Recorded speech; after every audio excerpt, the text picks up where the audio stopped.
kreator penjahit yang hanya menyiapkan karya-karya fashion untuk para aristokrat, raja dan keluarganya. Mulainya dari sana. Tapi setelah revolusi Prancis itu semua republik jadikan demokrasi dan lain-lain, dia menjadi satu pameran yang dibuka untuk umum. Backgroundnya dari sana. Lalu sejarah singkatnya mulailah itu diikuti oleh beberapa pusat mode dunia lainnya termasuk New York, London, dan Milan. Terutama karena waktu itu ada perang dunia di sini, dibikin di Amerika dan lain-lain. Itu dan juga mungkin kalau nyambung tadi yang kenapa kita buat di sini tadi, karena kita kalau bisa masuk ke sini tentunya bukan semata-mata masalah gengsi yang naik, karena kita bisa menembus pasar yang demikian sophisticated, yang canggih, yang tidak mudah untuk setiap orang masuk, tapi juga mengangkat ranking dari karya-karya anak bangsa, karya-karya Indonesia masuk ke pusat mode dunia, pusat kiblatnya bukan hanya mode tapi juga berbagai karya kreatif. Ya. Kalau nyambung lagi kenapa kita bikin dengan BASW ini bukan hasil kesepakatan kemarin sore. Prosesnya kurang lebih sejak 2 tahun, bahkan ketika saya masih dalam proses untuk ditugaskan ke Paris. Kita sudah mulai adakan pendekatan, kemudian pembicaraannya lebih serius dengan BASW yang tadi sebut salah satu yang tertua sudah 160 tahun dan ada puluhan ribu outletnya di seluruh Perancis ini, dan di tempat kita mau adakan pameran untuk Solo dan juga karya-karya kreatif Indonesia lainnya ini besarnya kira-kira 45.000 square meter, 8 lantai. Di lokasinya itu Paris 1 berarti titik. Pokoknya Center. pusatnya lah ya itu. Pusatnya. Dan itu berarti nggak sembarang dong Pak bisa masuk, Tidak mendisplay. sembarang. Exactly. Seperti saya bilang tadi, karena dia sophisticated, dia juga tidak menerima siapapun atau bisa diizinkan masuk untuk ke arena ini, harus melalui yang secara simpel itu kurasi dari pihak Prancis. Dalam hal ini BASW Mari punya tim kurasi, bukan hanya ahli pemasarannya, ahli riset pasarnya Prancis, tapi juga ahli di bidang-bidang yang akan ditampilkan. Misalnya kita mau menampilkan fashion atau karya lukis atau karya kerajinan tangan, dia punya ahli-ahli yang mengkurasi. Menurut dia kira-kira kriterianya ini masuk nggak, bisa diterima atau tidak oleh publik Prancis. Nah ini Pemkot Solo bisa masuk tapi ke sini. Alhamdulillah. Jadi bukan yang dikurasi oleh pihak Prancis ini bukan dari kota mana di Indonesia, tapi karyanya apakah bisa diterima oleh publik Prancis. Nomor 1 itu. Dan alhamdulillah Solo, karya-karya yang dibawakan dari Solo ini ada lebih dari 1.200 kira-kira item yang nanti akan bisa ditampilkan selama pameran di Paris ini. Kira-kira 1 bulan lebih. 1 bulan. 1 bulan. Nah Mas Wali, kalau gitu persiapannya apa dari Pemkot Solo sendiri untuk bisa nembus pasar Eropa ini? Kan yang tadi dibilang Mekahnya gitu, terus dari gitu juga nggak mudah sebenarnya. Tapi persiapannya seperti apa? Ya, persiapannya udah cukup lama ya. Kebetulan kita sudah 1 tahun lebih di Solo itu ada kampus Shopee Export. Jadi dan hari ini kita dapat kesempatan untuk membawa produk-produk terbaik kita ke Paris. Ya, terima kasih sekali Pak kesempatannya, dan kita juga dapat kesempatan untuk para budayawan kita, seniman kita untuk perform. Jadi kita benar-benar ingin mengenalkan kebudayaan kita. Kita ingin membawa ya nama Solo ini bisa dikenal di mata dunia lah. Saya tahu mungkin yang orang-orang mungkin kenalnya Bali, ya. Tapi Solo ini saya kira tidak kalah. Dan saya yakin juga, ini kebetulan kalau Mas Eko, Pak Umar, saya batiknya pakai motif yang beda-beda, punya filosofi sendiri-sendiri. Nah ini besok kita showcase-kan, kita kenalkan ini kenapa motifnya beda-beda.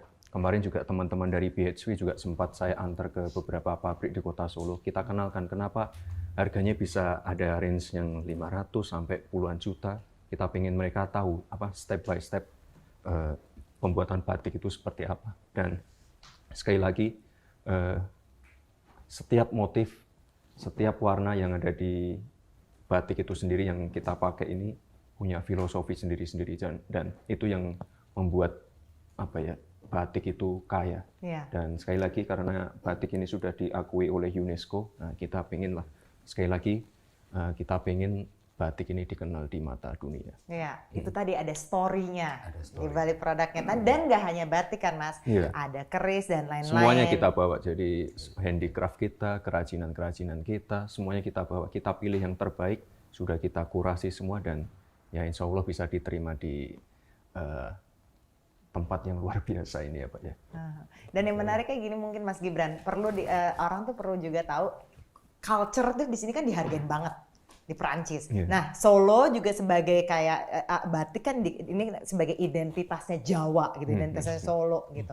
Itu yang juga mungkin ada kemiripan gitu. Culture tuh benar-benar sangat diapresiasi tinggi sekali gitu. Mungkin Mas Gibran bisa jelasin deh, benar nggak sih seperti itu, memang itu identitasnya gitu? Iya, makanya kita nanti benar-benar all out ya Pak ya.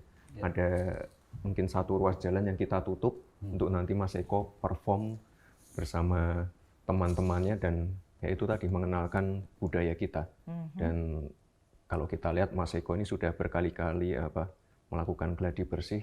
Nah ini nanti di puncak acaranya semoga nanti sekali lagi kebudayaan kita bisa dikenal di mata dunia. Ya, culture-nya benar culture dari Jawa Tengah, dari Solo-nya di sini. Nah, mungkin Pak Umar jelasin, ada program kah Pak Umar dari KBRI sendiri untuk bisa promosikan produk kreatif dan budaya kita nih yang selama ini udah dijalankan seperti apa sih? Iya, jadi masih nyambung dulu dengan program yang dibawa oleh Solo kali ini. Kita juga untuk mengisi kegiatannya selama sebulan lebih ini, di tiap weekend kita adakan workshop. Antara lain di BHV di gedung pameran kita, antara lain adalah workshop membatik.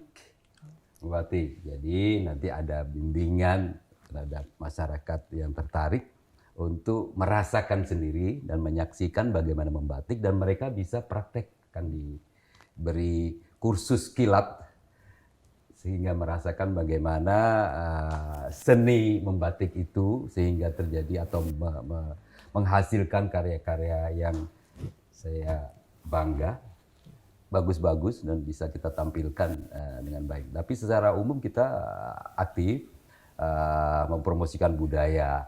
Kalau di Perancis ini alhamdulillah memang seperti tadi disampaikan Mbak Dini, itu apresiasi budayanya tinggi. Kita ada beberapa kegiatan di 4 universitas perguruan tinggi di sini sudah punya program resmi kuliah mengajar bahasa Indonesia.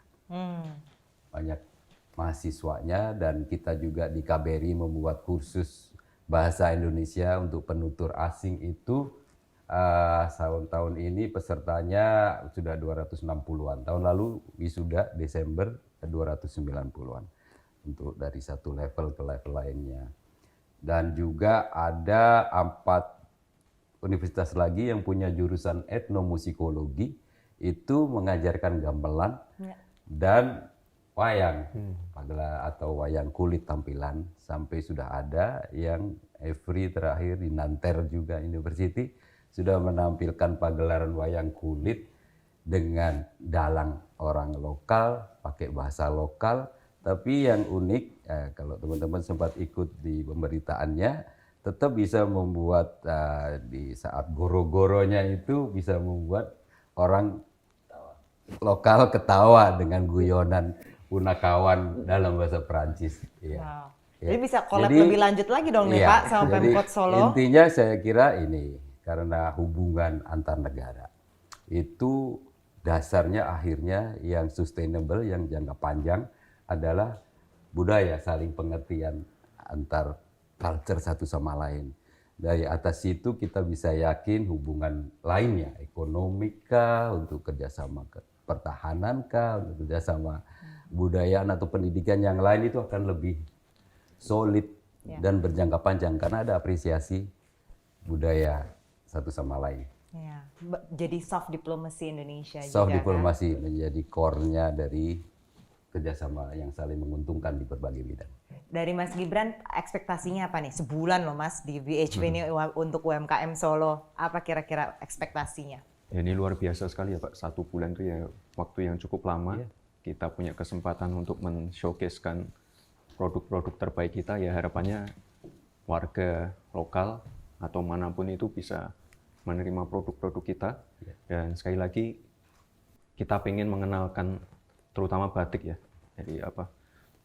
Jenis-jenis batik, filosofi-filosofi di baliknya, dan kita pengen warga Paris juga mungkin nanti bisa berkunjung ke kota Solo dan ya lebih mengeksplor lagi lah apa yang kita punya di Solo ini. Ya.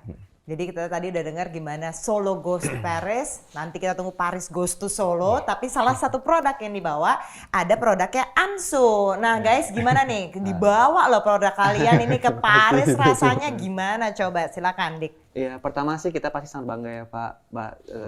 Karena ini buat kita sebagai pelaku industri kreatif itu sebagai satu momentum yang sangat besar untuk kita untuk bisa menampilkan karya kita, bisa juga menampilkan batik yang merupakan identitas budaya bangsa gitu. Kita juga berusaha menampilkan koleksi yang memang nggak hilang dari identitas budaya bangsa sendiri. Jadi koleksi kalian gimana? Coba kasih sneak peek apa sih yang di ini nih di share oleh Ansu gitu di sini dalam perhelatan ini? Jadi kita keluarin 2 koleksi. Satu khusus yang kita buat untuk Le BHV Marais yang memang jaringan dari Galeri Lafayette Paris. Itu kita bikin koleksi khusus yang memang akan dijual di sini. Batik nih? Batik. Lalu kita juga akan bikin koleksi yang memang akan digunakan untuk opening ceremony di Javain Paris nanti. Itu kita akan bikin koleksi yang lebih custom made. Jadi memang lebih Bersentuhan dengan Indonesia. tetap bersentuhan dengan budaya bangsa dan batiknya sendiri. Oke, ini apa? Dan nggak hilang batiknya. Oke, batiknya khusus ini batik Solo. Iya. Ya. Oh wow, oke. Terus Tapi lebih kemudian kontemporer sih. Lebih modern lagi sih. lebih Tapi modern. kita Bisa buat lebih sharing deh, modern lebih yang modernnya kayak gimana? Jadi kita memang buat batik yang desainnya memang yang saat ini memang masih masuk di tren Paris saat ini gitu, tanpa menghilangkan identitas budaya batik sendiri gitu. Jadi masih kekinian, Iya, masih kekinian. tapi ada nilai budaya Indonesianya, ada Solonya. Nah persiapannya kalian gimana untuk ikut ini? Untuk persiapan sih kita riset dulu ya, tren apa yang sekarang lagi berjalan di kota Paris saat ini, tanpa ada kita hilangin unsur budaya batiknya bangsa juga gitu. Sampai saat kita bikin koleksinya memang yang wearable untuk masyarakat Paris saat ini. Kan kamu yang gambarkan Satria, itu kamu gimana kayak apa ya tektokannya supaya jadi ini supaya nggak menghilangkan nilai budaya tapi tetap kekiniannya gitu loh. Kita sih berdua selalu sharing sih. Kalau ketika kita mendesain, kita selalu kayak apa nih maknanya dari desain kita ini gitu. Dan kita selalu kayak buat konsep supaya kayak budaya Indonesia itu sentuhan batiknya itu tetap ada.